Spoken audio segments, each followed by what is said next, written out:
नमस्कार, मैं पंडित भानु प्रताप नारायण मिश्र, श्री गणेश कथावाचक, ज्योतिष शिक्षक, धूम्रकेतु चैनल में आपका स्वागत करता हूँ।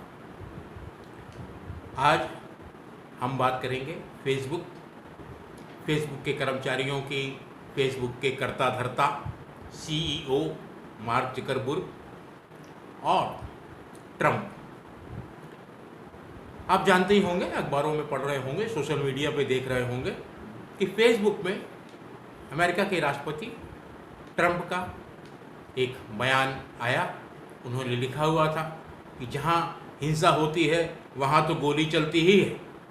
तो फेसबुक का कम्युनिटी जो स्टैंडर्ड है उसमें ऐसे जो बयान होते हैं उसको जो लेकर उनकी एक बहुत ही सख्त गाइडलाइन है कि वो लोग ऐसे बयानों को तुरंत डिलीट कर देते हैं। लेकिन फेसबुक के कर्मचारियों ने जब इस बात को लेकर प्रोटेस्ट किया, तब मार्क जकरबर्ग ने कहा कि ट्रंप का ये जो राष्ट्रपति ट्रंप ने बोला है, ये किसी भी तरीके से हमारे कम्युनिटी गाइडलाइंस का उल्लंघन नहीं करता।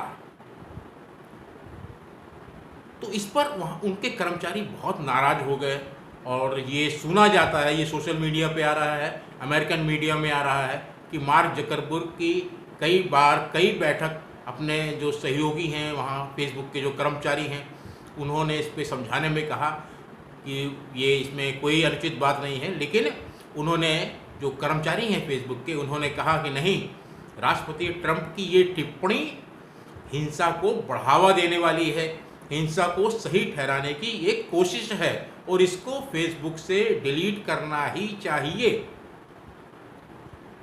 मार्क जकरबर्ग ने अभी हाल ही में दिल्ली के दंगों में कपिल मिश्रा का नाम लेकर कहा कि कपिल मिश्रा ने जो बयान दिया वो भड़काने वाली कार्रवाई की, वो हिंसा को बढ़ावा देती है। तो मार्क जकरबर्ग अचानक क्यों सुर्खियों में आए? अभी कुछ ही दिन पहले उन्होंने भारत के एक उद्योगपति हैं, विश्व में भर में उनका नाम है, मुकेश अंबानी, उनके साथ एक बिजनेस डील की और कहा जाता है कि वो 48,000 करोड़ से ज़्यादा का इन्वेस्टमेंट फेसबुक से जियो में हुआ है। हम अब ये देखेंगे कि फेसबुक के CEO मार्क जकरबर्ग जो हैं वो किन ग्रहों को लेकर पैदा हुए हैं जो उनको हाल में कुछ विवादों में ले आई है, तो कुछ बिजनेस इन्वेस्टमेंट को लेके उनका नाम चर्चा में है। तो मार्क जकरबर्ग का जो जन्म हुआ है वो 14 मई 1984 को हुआ है और 84 वो साल है जब गणेश जी के भक्त उस साल में पैदा हुए हैं। जो लोग भी उस साल में पैदा हुए हैं उसमें से अधिकांश लोग गणेश जी के प्रचंड भक्त रहे हैं। राहु केतु एग्जॉल्टेड है, A+ है, शनि उनका उल्टा चल रहा है लेकिन A+ है और उनकी तुला राशि है। बृहस्पति भी धनु राशि का है लेकिन वक्री है, जैसे शनि वक्री है, रेट्रोग्रेड है, वैसे ही जुपिटर भी रेट्रोग्रेड है, धनु राशि में है। खराब चीज क्या है कि राहु के साथ सूर्य नारायण बैठे हुए हैं और शुक्र और बुध मेष राशि में है, चंद्रमा को देख रहे हैं। तो चंद्रमा को देखने में वाले कौन कौन से ग्रह हैं? बुध और शुक्र, मंगल चंद्रमा के साथ ही विराजमान है और शनि और मंगल दोनों वक्री हैं और तुला राशि में ही बैठे हुए हैं।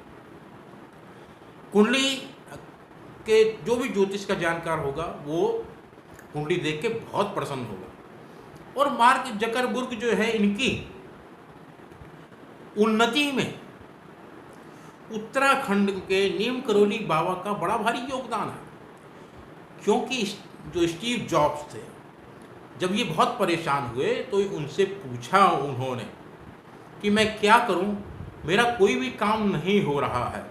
तो उन्होंने ही कहा था कि तुम जाओ भारत और भारत में जाके नीम करोली बाबा से मिलना, अगर वो तुमको आशीर्वाद देंगे तो तुम्हारा काम बहुत बढ़िया हो जाएगा। अब इनकी कुंडली में बृहस्पति चूंकि इनका वक्री है लेकिन धनु राशि का है और शुभ ग्रह अगर वक्री हों और वो अपने शक्तिशाली हों तो वो बहुत शुभ फल प्रदान करते हैं। तुला राशि पे अभी शनि की ढैया भी लगी हुई है, इसलिए अभी मार्क जकरबर्ग विवादों में हैं। ये आगे भी विवादों में इनके रहने की पूरी आशंका है। ये चैरिटी भी करते हैं, चैरिटी खूब करते हैं, चैरिटी करने में इनका कोई जवाब नहीं है। मुकेश अंबानी के साथ जो इनकी बिजनेस डील हुई, मुकेश अंबानी के ग्रह भी बहुत शक्तिशाली हैं। 19 अप्रैल का जन्म है उनका, 1957 का, अदन में, यमन, और उनकी धनु राशि है। तो मित्र जो कुंडली होती हैं उसमें सूर्य जो है A+ है मुकेश अंबानी का।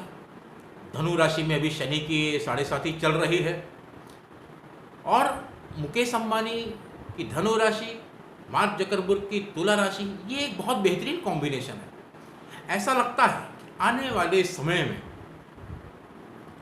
ये दोनों और बढ़िया बिजनेस बढ़ाएंगे। बस दिक्कत एक ही है कि जब इन्होंने अभी इन्वेस्टमेंट किया तब बृहस्पति उल्टा चल रहे थे, शनि उल्टा चल रहे थे, शुक्र उल्टा चल रहे थे, और राहु केतु तो उल्टा चल ही रहे थे। अब उल्टे ग्रहों में, वक्री ग्रहों में अगर आप कोई इंपॉर्टेंट डिसीजन लेते हैं तो अक्सर ये देखा गया है, ज्योतिष के विद्वान इस बात को जानते होंगे कि इन कामों में, जो भी इन कामों में वक्री ग्रह के दौरान किए गए हैं, उनमें बहुत सी बाधाएं आती हैं, और कई बार तो वो कार्य होते ही नहीं हैं, वो कुछ ना कुछ उसमें बाधा आके वो टूट जाते हैं। और मैं हमेशा लोगों से कहता हूं कि जब वक्री ग्रह हो और उसमें अगर आपको डिसीजन करना पड़े तो आप इस बात का ध्यान रखो कि जो ग्रह वक्री नहीं है, जैसे सूर्य नारायण और चंद्रदेव कभी वक्री नहीं होते हैं, मंगल अभी वक्री नहीं है, बुध अभी वक्री नहीं है, तो इनके नक्षत्रों में अगर आप कोई अपना व्यापारिक निर्णय लेते हैं, विवाह का निर्णय लेते हैं, या किसी भी तरीके का निर्णय लेते हैं, तो इसमें आपको सफलता मिलेगी। अभी तक जो मेरी जानकारी है, जो इन्होंने निर्णय लिए हैं, वो वक्री ग्रहों के कारण इनकी जो डील हुई है मार्क जकरबर्ग और मुकेश अंबानी की, उसमें कुछ ना कुछ समस्याएं बढ़ेंगी, ऐसा ज्योतिष की कुंडली, ज्योतिष के ग्रहों के हिसाब से, और दोनों की कुंडलियों से, मुकेश अंबानी की कुंडली और मार्क जकरबर्ग की कुंडली से ये इंडिकेशन, ये संकेत मिलते हैं। इस विषय पे आपके कुछ सवाल हों, आपके मन में कोई प्रश्न आ रहा हो, तो आप कमेंट बॉक्स में लिखें। धूम्रकेतु यूट्यूब चैनल का टेलीफोन नंबर है 9810164171। मुकेश अंबानी और मार्क जकरबर्ग के लिए मेरी एक सलाह है कि मार्क जकरबर्ग गणेश जी के पिछले जन्म से भक्त हैं, और मुकेश अंबानी को अपना बिजनेस अगर बहुत अच्छा करना है तो उनको, दोनों को गणेश जी की आराधना करनी चाहिए, गणेश जी को समर्पित रहना चाहिए, तो उससे उनको बहुत लाभ होगा। धन्यवाद। जय गणेश।